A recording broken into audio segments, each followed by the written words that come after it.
वो नेता जिसकी वजह से मुलायम सिंह यादव ने अपनी सीट बदल दी थी। मुख्यमंत्री पद का वो दावेदार था। अटल अडवाणी जोशी से उसकी खूब बनती थी। गेस्ट हाउस कांड में मायावती को उसने बचाया था, लेकिन एक शादी समारोह से लौटते हुए उसे गोलियों से भून दिया गया था।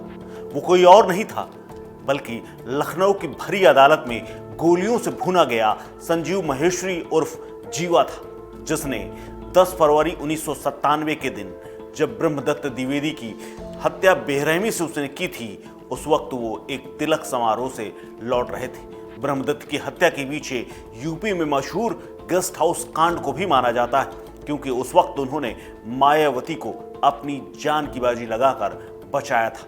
गेस्ट हाउस कांड के दौरान वो गुंडों से भिड़ गए थे। उस वक्त ब्रह्मदत्त द्विवेदी ही मायावती के साथ खड़े हुए थे।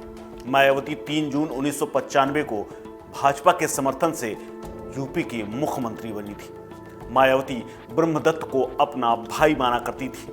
ब्रह्मदत्त द्विवेदी एक ऐसे नेता थे जो कवि थे और जनता के बीच में गहरी पकड़ थी। वो नब्ज को पहचानते थे। इन सारी बातों के कारण अटल बिहारी वाजपेयी से उनकी काफ़ी नज़दीकियां थी, जो कि पार्टी के नेताओं को भी अखरती थी। वो वकील भी थे और राम मंदिर आंदोलन के अगुवा भी थे। अपनी इस खासियत का उन्होंने बखूबी इस्तेमाल किया। पार्टी में इन सब वजहों से उनका कद इतनी तेजी से बढ़ रहा था कि वो यूपी के कद्दावर नेताओं में थे और यूपी के मुख्यमंत्री बनने के बेहद करीब पहुंच चुके थे। वो 90 का दशक था।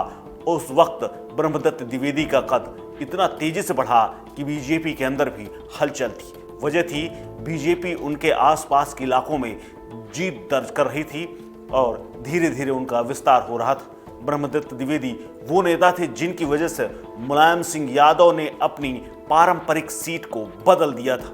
वो यूपी से कई बार विधायक रहे, फर्रुखाबाद से सांसद रहे। ब्रह्मदत्त द्विवेदी की हत्या में संजीव जीवा शामिल था। 10 फरवरी 1997 को ब्रह्मदत्त अपने घर से कुछ दूरी पर ही एक तिलक समारोह में शामिल होने के लिए पहुंचे थे। तभी बाइक सवार 2 बदमाशों ने उनकी गोली मारकर हत्या कर दी। ताबड़तोड़ उन पर गोलियां चलाई गईं और यह कन्फर्म किया गया कि ब्रह्मदत्त द्विवेदी मरे या नहीं। इसका पूरा आरोप उस वक्त के सपा नेता विजय सिंह पर लगा। इस हत्याकांड में बीजेपी के मौजूदा सांसद साक्षी महाराज पर भी खूब नाम उछला और उनके नाम पर भी पुलिस ने खूब जांच की। पुलिस ने संजीव जीवा को भी आरोपी बनाया, जिसके बाद जीवा को इसी मामले में उम्र कैद की सजा सुनाई गई थी। अब उसी की लखनऊ कोर्ट में हत्या कर दी गई। ब्रह्मदत्त द्विवेदी के हत्या के आरोपियों में विजय सिंह फर्रुखाबाद से, बीजेपी सांसद साक्षी महाराज और सपा नेता उर्मिला राजपूत के करीबी थे। इसीलिए शक की सुई भी उन पर घूमी। विजय सिंह को साल 2003 में हाई कोर्ट से जमानत मिली थी, लेकिन 26 अप्रैल 2017 को हाई कोर्ट ने सीबीआई कोर्ट की सजा को बरकरार रखते हुए विजय सिंह को जेल भेज दिया था। इस एफआईआर में फर्रुखाबाद से ही एक स्थानीय विधायक और दबंग नेता विजय सिंह और 3 अज्ञात लोगों के नाम उस वक्त ही लिखा दिए गए थे। विजय सिंह को दिल्ली से गिरफ्तार किया गया था। विजय सिंह से पूछताछ के बाद एफआईआर में और नाम 3 अज्ञात के भी लिखाए गए थे। ये थे कुख्यात शूटर संजीव महेश्वरी उर्फ जीवा, बलविंदर सिंह और ठाकुर रमेश। फिर जीवा थोड़े दिनों बाद मुन्ना बजरंगी के गैंग में शामिल हो गया और इसी क्रम में उसका संपर्क मुख्तार अंसारी से हुआ।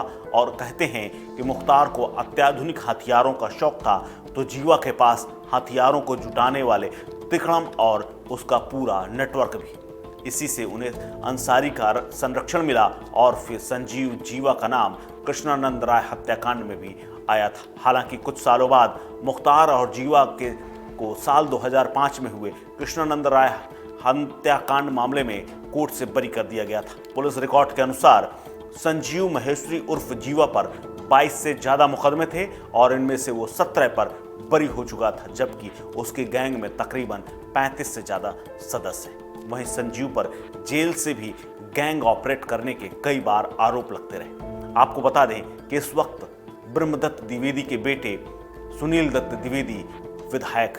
हालांकि इस हत्याकांड के बाद उन्होंने कुछ नहीं कहा, लेकिन उनकी पत्नी की एक तस्वीर जरूर सामने आई, जिसमें वो ब्रह्मदत्त द्विवेदी की फोटो के साथ खड़ी हुई।